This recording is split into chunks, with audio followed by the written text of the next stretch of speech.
Hello जय Mahakal friends, कैसे हो आप सब। मैं आशा करता हूं कि आप सब स्वस्थ होंगे, मस्त होंगे और जबरदस्त होंगे और अपनी तैयारी को बेहतरीन तरीके से कर रहे होंगे। राम स्टडी IQ परिवार में आपका बहुत बहुत स्वागत है। यह आपने आज भारत का संवैधानिक विकास की दूसरी क्लास है। फर्स्ट क्लास में बात की थी, दूसरी क्लास में आज 1773 का रेगुलेटिंग एक्ट से बात करेंगे और अपन आगे बढ़ेंगे बात करते हुए 1950 स्वतंत्र अधिनियम की ओर।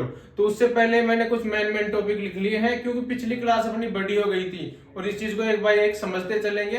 तो अपन अब सबसे पहले बात करते हैं 1773 का रेगुलेटिंग एक्ट।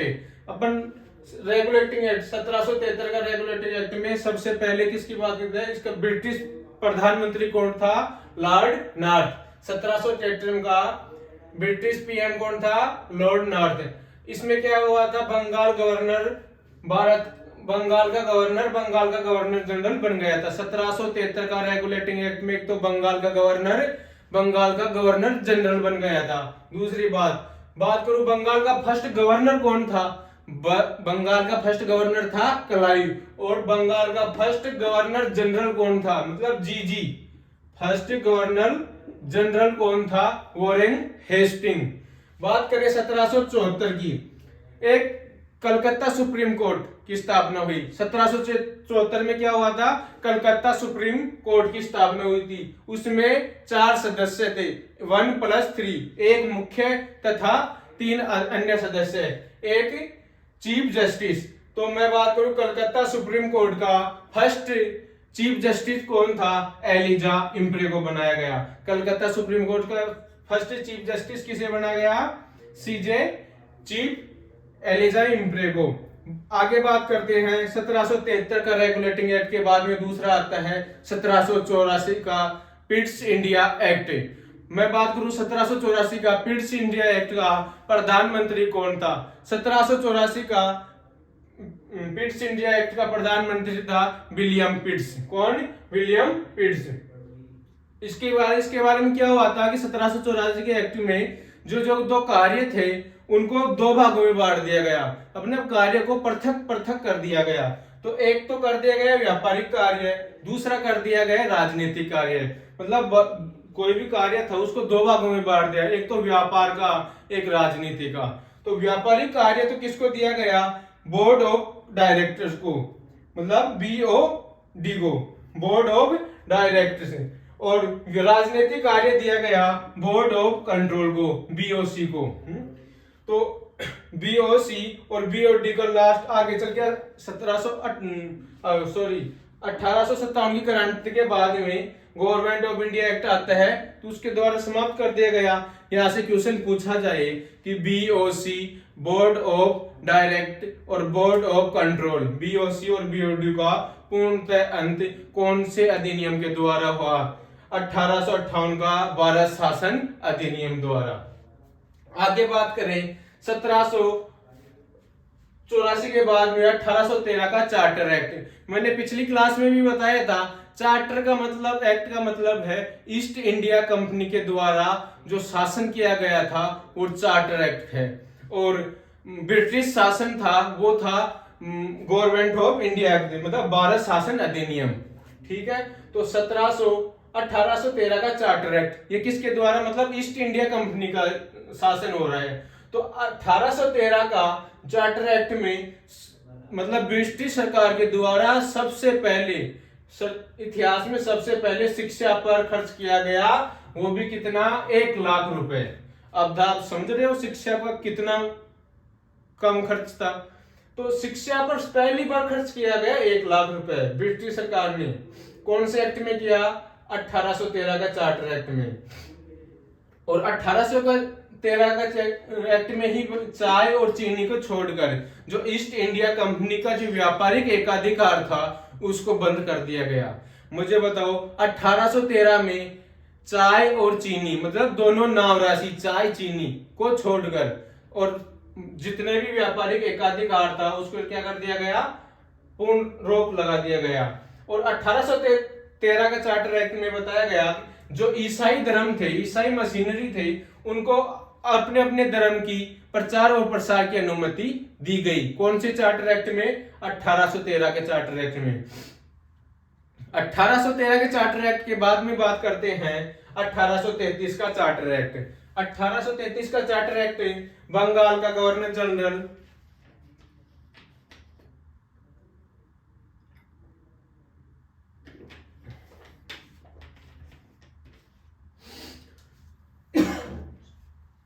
सॉरी 1833 का चार्टर एक्ट में क्या बताया गया, इसमें भी किसका जहां चार्टर एक्ट का नाम आए वहां समझ रहो ईस्ट इंडिया कंपनी का शासन है।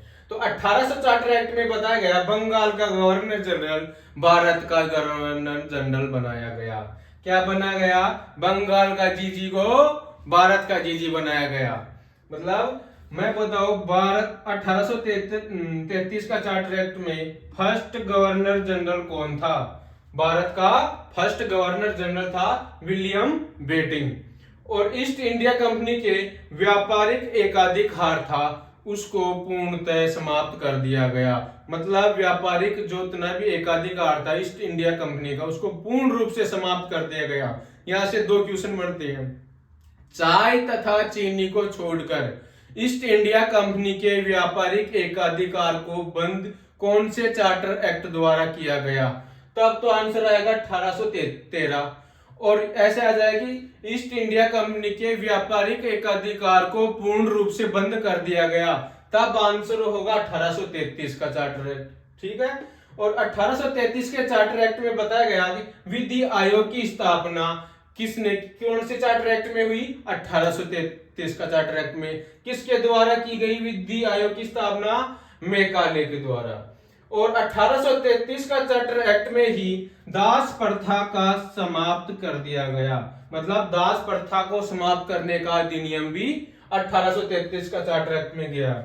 और इसका उन्मूलन इसके 10 साल बाद 1843 में एलिनब्रो ने किया था। दास प्रथा का अंत 1843 में, इसका उन्मूलन, इसका जांच पड़ताल किसने की थी, एलिनब्रो ने की थी। उसके बाद में बात करते हैं 1853 का चार्टर एक्ट।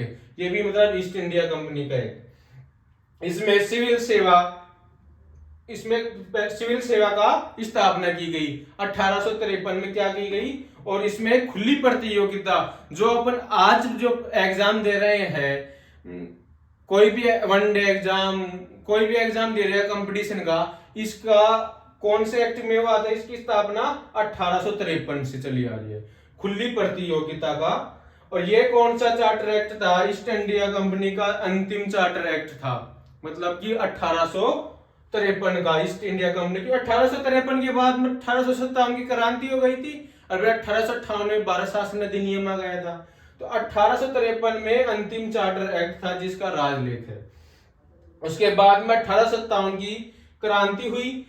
1857 की क्रांति होने के कारण ईस्ट इंडिया कंपनी का शासन था वो पूर्ण रूप से क्या हो गया, समाप्त हो गया था। यहां तक आपको बात समझ में आई। क्या पढ़ा, सबसे पहले पढ़ा 1773 का चार्ट रेगुलेटिंग एक्ट, फिर उसके बाद में बात करी 1774 का कलकत्ता में सुप्रीम कोर्ट का स्थापना हुई। उसके बाद में बात करिए 1784 का Pitt's India act. Pitt's India act के बाद में आता है 1813 का चार्टर एक्ट। और उसके बाद में 1833 का चार्टर एक्ट। 1833 के बाद में आता है 1853 का चार्टर एक्ट। अब उसके बाद में 1857 की क्रांति हो गई। क्रांति के बाद में ब्रिटिश का शासन चलेगा, चलने का तो, लेकिन भारत शासन अधिनियम आ जाएगा 1858। यहां तक एक बार समझ में आया कि नहीं, स्क्रीनशॉट लो। तो अब आगे बात करते हैं 1853 का चार्टर एक्ट के बाद में 1857 की क्रांति हुई थी जिससे ईस्ट इंडिया कंपनी का शासन पूर्ण रूप से समाप्त हो गया था। उसके बाद में आता है 1858 का भारत शासन अधिनियम। 1853 के चार्टर एक्ट के बाद में 1858 का भारत शासन अधिनियम। इसमें महारानी विक्टोरिया का ही शासन चल रहा था। मतलब भारत शासन का नाम आ रहा है लेकिन अभी भी राज किसका चल रहा है, ब्रिटिश सरकार का। तो महारानी जी थी अपनी विक्टोरिया, जो एक पत्र जारी करती है जिसका नाम जो आता है इलाहाबाद। इस कारण उस पत्र का नाम पड़ जाता है इलाहाबाद घोषणा पत्र। तो उस महारानी ने अपना पत्र भेजा, जो खुद तो लेके आई नहीं, किसी के द्वारा भेजा था। तो वो जो पत्र आया था तो उसको किसने सुनाया था, केनिंग ने महारानी द्वारा जो पत्र लिखकर भेजा गया वो किसके द्वारा सुनाया गया? केनिंग के द्वारा। कब? 1 नवंबर 1958 को सुनाया गया। ईस्ट इंडिया शासन, तो उस पत्र में क्या था? उस पत्र में लिखा था कि ईस्ट इंडिया कंपनी का शासन है जो अब किसके हाथ में जाएगा? क्राउन के हाथ में जाएगा। जो ईस्ट इंडिया शासन कर रही थी उस शासन को अब क्राउन करेगा। और जो गवर्नर जनरल था फर्स्ट, कौन? केनिंग। जो ईस्ट इंडिया कंपनी के समय फर्स्ट गवर्नर जनरल कौन था? केनिंग। तो उसके पद को क्या नाम दे दिया गया? वायसराय का पद। वायसराय का पद नाम दे दिया गया। ये दो घोषणा पत्र में दो तो ये थे। और एक था भारत परिषद का गठन किया गया। तो भारत परिषद के गठन में एक तो हेड बनाया गया, मतलब मुख्य, जिसको नाम दिया गया भारत का सचिव बनाया गया। और उसमें कितने सदस्य बनाए गए? 15 सदस्य। और उसके बाद में भारत शासन अधिनियम था पहला 1858 का, उसमें क्या कर दिया? मुगल सम्राट का जो पद था, मुगल का जो पद था उसको पूर्ण रूप से समाप्त कर दिया गया। मुगल सम्राट के पद को पूर्णतः समाप्त कर दिया गया। मैं पूछूं मुगल सम्राट कौन था? अंतिम मुगल सम्राट कौन था? बहादुर शाह जफर। बहादुर शाह जफर कौन था? अंतिम मुगल सम्राट। और 1858 का भारत शासन अधिनियम के ही अंदर BOC board of control, BOD board of directs को पूर्ण रूप से अंत कर दिया गया। 1858 का भारत शासन अधिनियम था, उसमें BOC और BOD को पूर्णतः अंत कर दिया गया। ये तो गया अपना भारत शासन अधिनियम तक की बात। मैं यहां से आपके से क्वेश्चन पूछूं कि मुझे बताओ बंगाल का फर्स्ट गवर्नर कौन था? यहां से डायरेक्ट क्वेश्चन पूछते हैं एग्जाम में कि निम्न में से 4 ऑप्शन दे देगा, निम्न में से बंगाल का गवर्नर कौन था? तो मुझे बताओ कमेंट बॉक्स में बंगाल के फर्स्ट गवर्नर कौन थे? बंगाल के अंतिम जनरल कौन थे जिसको बंगाल के फर्स्ट गवर्नर जनरल भी बनाया गया था? चौथा क्वेश्चन है बंगाल के अंतिम गवर्नर जनरल कौन थे? जो बंगाल का अंतिम गवर्नर जनरल कौन था? और भारत के फर्स्ट गवर्नर जनरल कौन था? भारत के अंतिम गवर्नर जनरल कौन थे? और भारत के प्रथम वायसराय कौन थे? यहां मैं भी बताया था भारत गवर्नर जनरल को क्या बनाया गया? बताओ क्या बनाया गया? वायसराय। तो इन सभी के क्वेश्चन कमेंट बॉक्स में दो, तो मैं आंसर लिख देता हूं। बंगाल के फर्स्ट गवर्नर कौन था? क्लाइव। बनाया था ना 1773 का चार्टर रेगुलेटिंग एक्ट में। और बंगाल के अंतिम जनरल कौन थे? और बंगाल के फर्स्ट गवर्नर जनरल कौन थे? बताओ। वोरेन हेस्टिंग। कौन था? वोरेन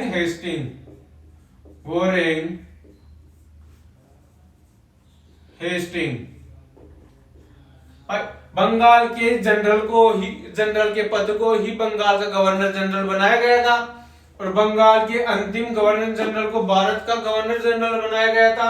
कौन था? विलियम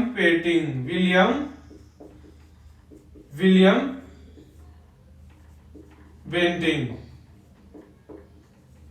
और भारत के अंतिम गवर्नर जनरल कौन थे? भारत के अंतिम गवर्नर जनरल कौन थे?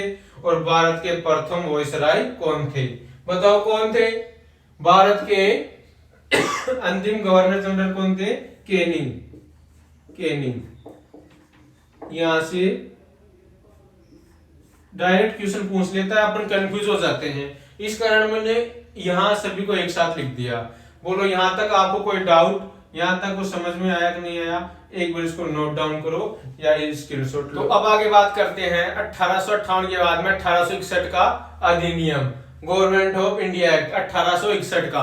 1861 के गवर्नमेंट इंडिया एक्ट में क्या विभागीय प्रणाली लाई गई। विभागीय प्रणाली कौन सी? Portfolio system. विभागीय प्रणाली को क्या कहते हैं? पोर्टफोलियो सिस्टम भी कहते हैं। इसका अध्यादेश करने की शक्ति थी, अध्यादेश जारी करने की शक्ति भी कहते हैं। मुझे बताओ अध्यादेश जारी करने की शक्ति कौन से अधिनियम के द्वारा लाई गई? 1861 का गवर्नमेंट ऑफ इंडिया एक्ट के द्वारा। सबसे पहले बजट प्रस्तुत कहां पर किया गया? 1861 के गवर्नमेंट ऑफ इंडिया एक्ट में, भारत शासन अधिनियम में। किसके द्वारा? जेम्स विल्सन के द्वारा। सबसे पहले बजट प्रस्तुत किसके द्वारा किया गया? जेम्स विल्सन के द्वारा किया गया। 1892 में कहा गया था गवर्नमेंट ऑफ इंडिया एक्ट में क्या गए? अप्रत्यक्ष निर्वाचन प्रणाली लाई गई। कौन सी प्रणाली? अप्रत्यक्ष निर्वाचन प्रणाली। ये हो गया 1861 का गवर्नमेंट ऑफ इंडिया एक्ट। उसके बाद में बात करें 1919 का एक्ट, भारत शासन अधिनियम। 1919 का कौन सा? Morley Minto act. 1919 का कौन सा? Morley Minto act. इसमें मार्ले को तो भारत का सचिव बनाया गया तथा मिंटो को वायसराय बनाया गया। मार्ले को कौन सा पद दिया गया? भारत का सचिव, और मिंटो साहब को दिया गया वायसराय का। 1909 का सांप्रदायिक निर्वाचन प्रणाली की शुरुआत की गई। किसके द्वारा? कि मुसलमानों के लिए। कि 1909 में सांप्रदायिक निर्वाचन प्रणाली का मतलब है कि इसमें मुसलमान ही तो वोटों के लिए खड़ा होगा, चुनाव लड़ेगा और मुसलमान ही वोट देंगे। बोलो, ये इस सांप्रदायिक निर्वाचन प्रणाली के लिए क्या कहा गया? कि हम नाक के दांत बो रहे हैं, इसका फल भीषण होगा। ऐसा किसने कहा था? मिंटो साहब ने। कि कौन सी प्रणाली के लिए ऐसा कहा? मैं क्वेश्चन पूछूं कि मिंटो साहब ने ऐसा किसके लिए कहा था कि हम नाक के दांत बो रहे हैं, इसका फल भीषण होगा? तो क्या कह रहा था? कि मिंटो ने कहा। ऐसा किसने कहा? मिंटो ने। गांधी जी ने कौन से प्रणाली के लिए कहा कि सर्वनाश करने वाला अधिनियम है? गांधी जी ने क्या कहा था इस प्रणाली के लिए? कि यह प्रणाली सांप्रदायिक निर्वाचन प्रणाली है जो सर्वनाश करने वाला अधिनियम है। जो सर्वनाश होने वाले है कि मुसलमान ही वोटों के लिए चुनाव में खड़ा होगा, उम्मीदवार होगा और मुसलमान ही वोट देंगे। तो जीत भी किसकी होगी? मुसलमान की होगी। आगे बात करें नोट में, इसमें कार्यकारिणी जो सदस्य में शामिल हुआ था, जिसमें अपना पहली बार भारत का फर्स्ट बार विधि सदस्य के रूप में किसको शामिल किया गया था? सत्येंद्र सिन्हा को। यहां से अक्सर क्वेश्चन पूछा जाता है, इंपॉर्टेंट है कि विधि सदस्य के रूप में भारत का सबसे प्रथम भारतीय कौन सा था? सत्येंद्र सिन्हा। उसके बाद में आता है 1909 का मार्ले मिंटो एक्ट के बाद में 1919 का मॉन्टेग्यू चेम्सफोर्ड अधिनियम। इसमें मॉन्टेग्यू साहब तो भारत के सचिव बनाए गए और चेम्सफोर्ड साहब भारत के वायसराय बनाए गए। 1909 के भारत शासन अधिनियम में प्रांतों के अंदर द्वैत शासन की शुरुआत की गई है, मतलब दो शासनों की शुरुआत। जो दो शासन थे, एक तो विषय था आरक्षित और एक था हस्तांतरित। एक था आरक्षित, एक था हस्तांतरित। आरक्षित का मतलब जो आय का स्रोत, और हस्तांतरित में दिया गया व्यय का, खर्च का स्रोत। तो आय का स्रोत किसको दिया गया? कार्यकारिणी परिषद को और राजस्व विभाग को, और वित्त विभाग और पुलिस विभाग को। ये तो थी आय का स्रोत। और व्यय का स्रोत था मंत्री जी को, शिक्षा को, स्वास्थ्य को। ये पद किनको दिया गया? अक्सर वहां बताओ किसको दिया जा सकते हैं? भारतीयों को। मुझे ये बताओ कि द्वैत शासन मार्ले मिंटो चेम्सफोर्ड एक्ट में आया तो आरक्षित में तो रख लिया आय का स्रोत, मतलब जहां से पैसा आएगा वो तो रख लिया ये, और जहां पैसा खर्च करना है जो दे दिया इसको, किसको? हस्तांतरित को। जहां पैसा आएगा ही नहीं तो खर्च किसको किया जाएगा? पता ये शासन चलेगा? ज्यादा देर तक नहीं चलेगा। उसके बाद में अपने केंद्र में आई द्विसदनात्मक प्रणाली। तो उसमें क्या किया गया कि राज्य परिषद का गठन किया गया और एक केंद्रीय विधानसभा का गठन किया गया। तो उस गठन के अंदर राज्य परिषद में तो 60 सदस्यों का गठन किया गया, निर्वाचन किया गया, और केंद्रीय विधान परिषद में 145 सदस्यों का निर्वाचन किया गया।